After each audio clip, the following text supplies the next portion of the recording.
주님의 평강이 함께하기를 소원합니다. 영적 고립감이 밀려올 때 그런 제목으로 하나님 말씀 함께 나누기 원합니다. 오늘 말씀에 40일 밤낮을 걸어서 정신없이 하나님의 산에 도착한 한 사람이 있습니다. 그는 지금 절박한 심정으로 호렙산을 찾아왔습니다. 왜 하필 호렙산인가? 호렙산은 우리가 잘 아는 이름으로 신의 산이라고 부르기도 합니다. 호렙산은 하나님께서 과거 출애굽한 이스라엘과 언약을 맺었던 곳입니다. 그곳에서 모세가 하나님과 대면했습니다. 이스라엘 백성들이 하나님과 언약을 맺었습니다. 하나님과 하나님의 백성들이 언약을 맺었다는 게 참으로 중요한 것이죠. 지금 호렙산에 도착한 그에게도 하나님과 대면하기를 원하는 마음이 간절합니다.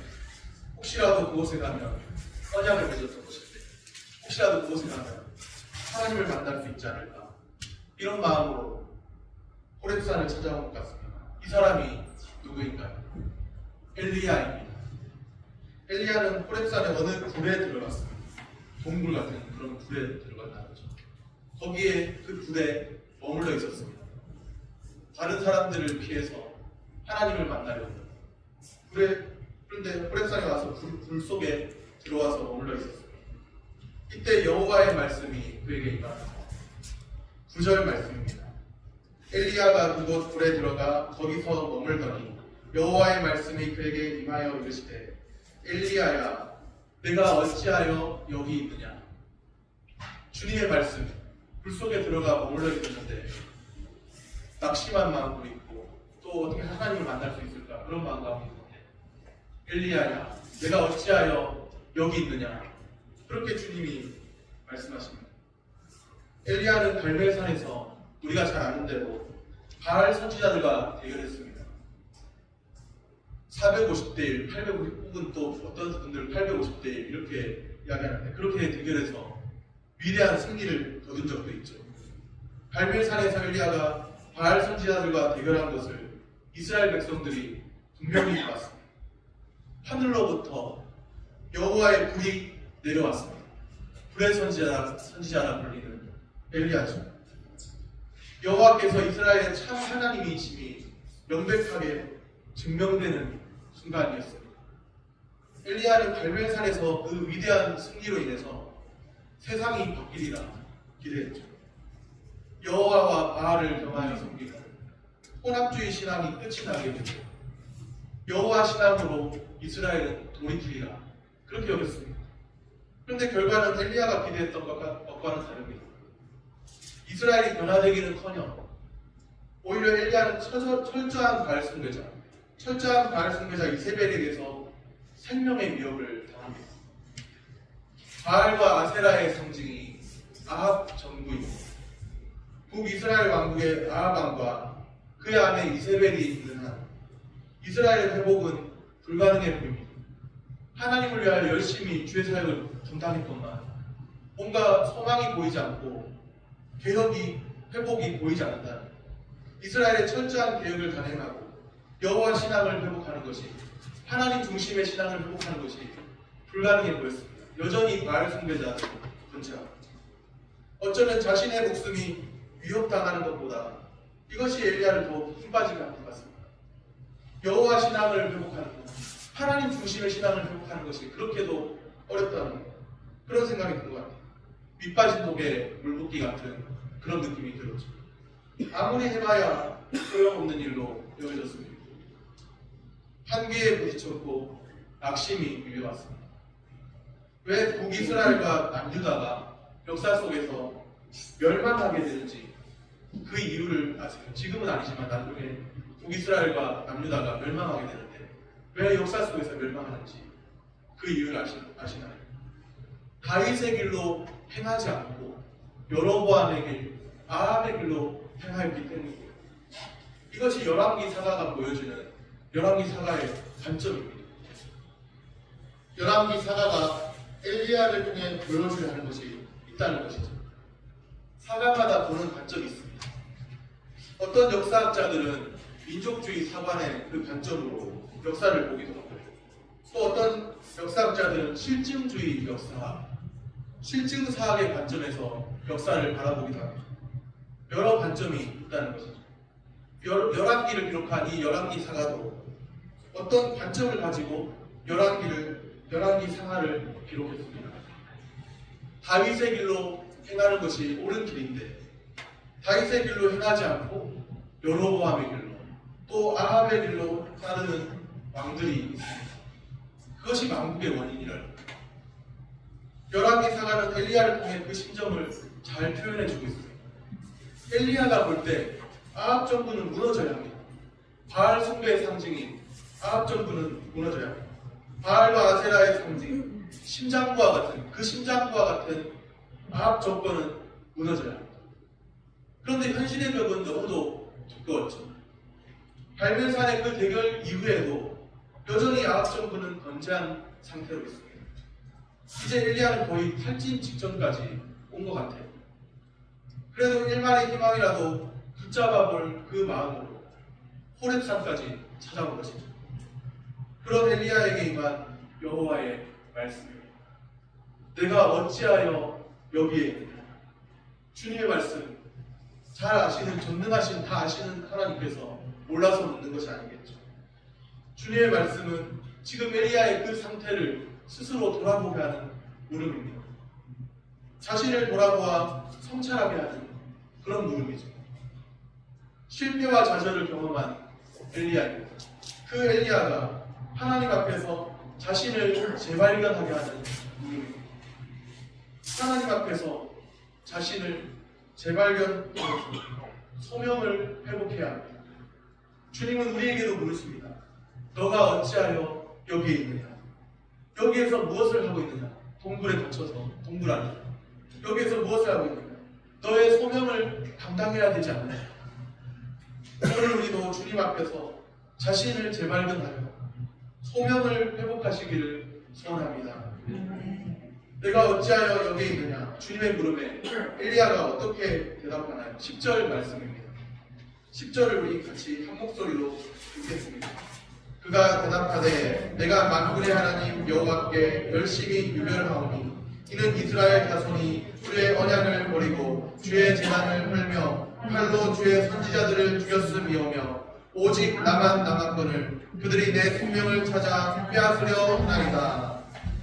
오직 나만 남았거늘 그들이 내 생명까지도 찾아서 빼앗으려고 합니다.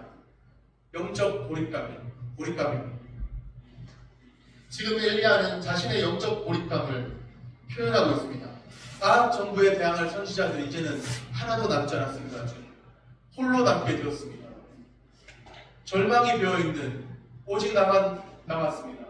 오직 나만 교회 일 하는 것 같고 절망이 배어있는 그런 하나님, 오직 나만 남았다. 신앙생활 하다 보면 그런 영적 고립감이 밀려올 때가 있습니다. 왠지 나만 헌신하는 것 같고 나만 홀로 뭔가 버티고 있는 것 같은 그런 상황이 처할 때가 있습니다. 혼자서 영적 전쟁을 감당하는 것처럼 그렇게 느껴질 때가 있습니다. 이럴 때가 되면 주저하지 않고 우리는 주님의 말씀에 귀를 기울여야 합니다. 18절 말씀입니다. 그러나 내가 이스라엘 가운데 7,000명을 남기리니 다 바알에게 무릎을 꿇지 아니하고 다 바알에게 입맞추지 아니한 자니라. 아멘. 저는 이 말씀을 보면서 많은 감동입니다. 나만 남았다고 그렇게 생각했던 엘리야인데 주님이 남겨주신 7,000명이 있다고 그렇게 말씀합니다. 어마어마한 숫자 아닙니까? 나만 남았다고 생각하는데 우리 교회는 아무리 해도 7,000명 안 되는데 남겨주신 자가 7,000명이 있고 다 바알에게 무릎을 꿇지 아니하고 다 바알에게 입맞추지 아니한 자라고 주님이 말씀하십니다. 하나님께서 이스라엘 가운데서 7,000명을 남겨두셨습니다. 우리의 예상을 훨씬 뛰어넘는 수입니다. 남은 자라는 것입니다. 남은 자. 마지막 때가 되면 확실히 믿음 있는 자를 찾아보기 어려운 것이 현실입니다. 누가복음 18장 8절에 이렇게 말씀합니다. 그러나 인자가 올 때 세상에서 믿음을 보겠느냐? 믿음을 보겠느냐? 그렇게 묻어요. 믿음을 본다는 거예요, 못 본다는 거예요. 믿음을 보기가 참 어렵다는 그런 말씀. 인자가 올 때 세상에서 믿음 있는 자를 찾아보기가 어렵다. 우리는 예수님이 다시 오심을 고대하는 마지막 때를 살고 있잖아요. 어떤 사람은 어쩌면 예수님이 다시 오시는가 봐요. 그런 생각하면서 거기에 무관심하게 살기도 하고. 마지막 때는 어둠의 때입니다. 밤이 점점 깊어지듯이 믿음을 보기가 참으로 어렵습니다. 밤이 깊어지면 사람들이 어떻게 되죠? 깨어있기보다 졸면 자기가 쉽습니다. 진짜 믿음이 무엇인지 옥석을 가려내기가 쉽지가 않습니다. 물론 가려내도 안 되겠지만 분별이 쉽지 않을 때라는 것이죠. 이러할 때조차도 주님의 은혜로 택하심을 따라서 남은 자, 주님이 예비하신 자들이 있습니다. 믿음 있는 자 보기 어려운 것도 맞죠. 우리가 생각하는 것보다 더욱 많은 사람을 주님이 예비하여 두신 것도 분명히 맞습니다. 지금도 은혜로 택하심을 따라 남은 자들이 있습니다. 믿으시기를 바랍니다. 보이지 않지만 남은 자들이 어딘가에 분명히 존재합니다. 열왕기상 19장 18절 이 말씀을 인용해서 로마서에서 사도 바울이 이렇게 말씀합니다. 로마서 11장 4절 5절 말씀입니다. 그에게 하신 대답이 무엇이냐? 내가 나를 위하여 바알에게 무릎을 꿇지 아니한 사람 7,000명을 남겨두었다 하셨으니 그런즉 이와 같이 지금도 은혜로 택하심을 따라 남은 자가 있느니라. 아멘. 오래전에 청년 때 그런 생각을 한 적이 있습니다.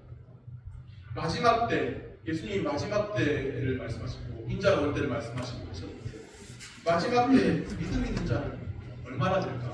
그런 생각을 해봤습니다. 그리고 어떻게 정리했느냐 하면 성경에는 믿음을 보기 어렵다는 말씀도 있지, 마지막 때 인자가 믿음을 보겠느냐 하는 그런 말씀도 있지. 그런데 또 엘리야에게 하신 말씀 보면 지금도 은혜로 택하심을 따라 남은 자가 있다는 그 말씀, 사도 바울이 인용한 그 말씀이 있습니다. 이 두 가지 균형을 잘 생각해야 합니다. 믿음 있는 자 보기가 어렵습니다. 맞습니다. 그러나 은혜로 택하심을 따라 남은 자도 있습니다. 그 남은 자가 얼마나 되는지 우리는 알 수 없죠.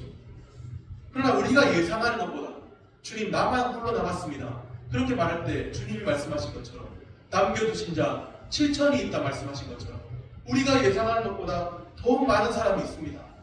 지금도 은혜로 택하심을 따라 남은 자가 있다는 사실입니다. 당장 우리 눈에 보이지 않는다고 하나님 경외하는 자들이 다 사라진 것이 아닙니다. 지금도 신실한 그리스도인들이 여기저기에 분명히 있어요. 영적 고립감이 밀려올 때 우리는 성경의 증언에 귀를 기울여야 합니다. 주님의 말씀을 들어야 합니다. 지금도 은혜로 택하심을 따라 남은 자가 있느니라. 그 말씀대로 지금도 여전히 주님께서 남겨두신 자가 있다는 사실이죠. 우리 한 사람 한 사람도 주님께서 은혜로 택하심을 따라 남은 자로 불러주시고 남겨두신 줄로 믿습니다. 말씀을 듣고서 영적 위기와 영적 고립감을 극복해야 합니다. 낙심하기 쉬운 상황에 있을지라도 주님의 말씀에 귀 기울여 보시기를 바랍니다. 주님의 말씀을 듣고 영적 위기와 영적 고립감을 지혜롭게 극복해 가시기를 바랍니다. 말씀을 정리합니다. 하나님 앞에서 자신을 재발견하여 소명을 회복해야 합니다. 말씀을 듣고 영적 위기와 영적 고립감을 극복해야 합니다. 영적 위기, 영적 고립감을 극복하고 우리에게 주신 소명 따라 살아가는 오늘 하루 우리의 남은 생이 될 수 있기를 소원합니다.